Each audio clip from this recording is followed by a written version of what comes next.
Yesterday, we observed the 26th yahrzeit Yom Hilula of the Lubavitcher Rebbe. Together with communities around the world, we held a beautiful online program called Transform and Transcend, the Rebbe's vision of a perfect tomorrow, starting with a personal transformation today. If you missed it, you can still watch it at jewishwindsorterrace.org/transform. I'd like to share an inspiring story that was told by Mrs. Sivan Rachav Meir. As we all know, this year the holiday of Pesach was quite different. While normally people celebrate the Seders with family and friends, this year we were forced to stay home with only our immediate household members, if we have any.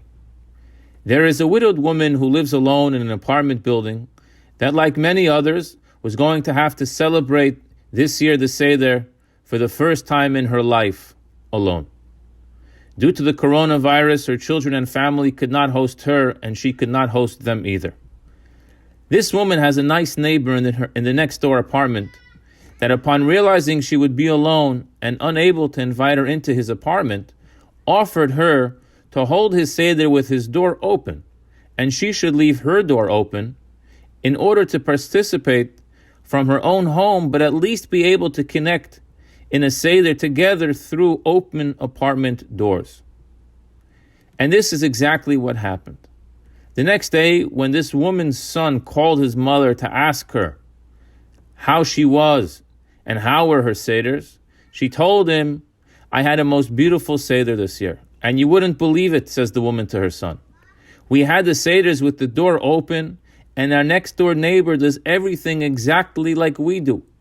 All the songs, all the words, all the tunes, all the traditions were exactly as we do it in our home. It was really so special." Now I have to pause here and say that if this story ended here, it would be amazing. How nice and sensitive of this neighbor to realize the potential loneliness of his neighbor and come up with a way to include her. But the story doesn't end there.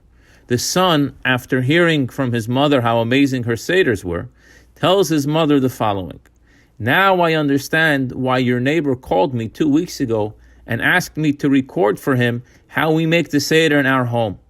I sent him the recording and he must have listened to it and memorized it, just in order that you have a most meaningful Seder this year." When I heard this story, it really got me thinking. It opens one's eyes to what it means to have real concern for another Jew. It's what Mrs. Rachav Meir called creative chesed, and it's so true. There's tzedakah, there's avas Yisrael, there's chesed, but then there's creative tzedakah, creative avas Yisrael. Not only do I come up with a way to invite a lonely woman to a Seder during Corona, but I even make sure to do it exactly the way she is used to, exactly the way she enjoys it. In the Parshat this week, we learn about creativity.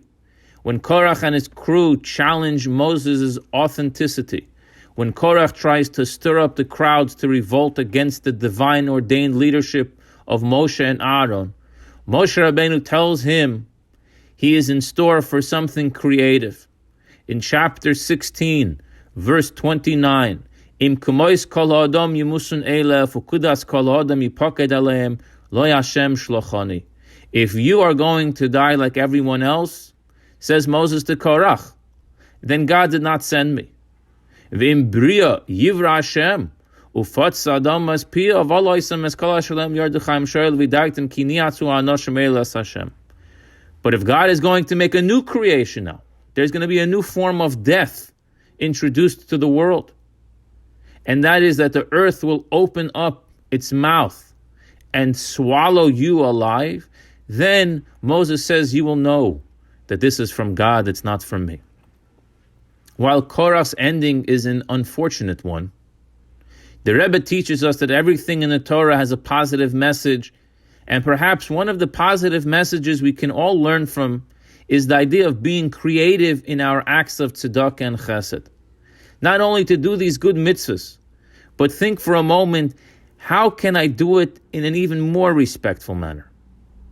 When it comes to the negative, we see all over how people are creative to scheme and to scam, to cheat and to ruin other people and to hurt other people. How much more so when it comes to the positive? We must figure out a way, a manner that the recipient of my tzedakah, of my chesed, feels loved and cherished and cared for, all while maintaining their full dignity. This is something the Rebbe constantly stressed, and an area in which we can all do a little better. May we all be blessed with creativity and utilize it for the furtherance of Hashem's divine mission for us. Have a good Shabbos.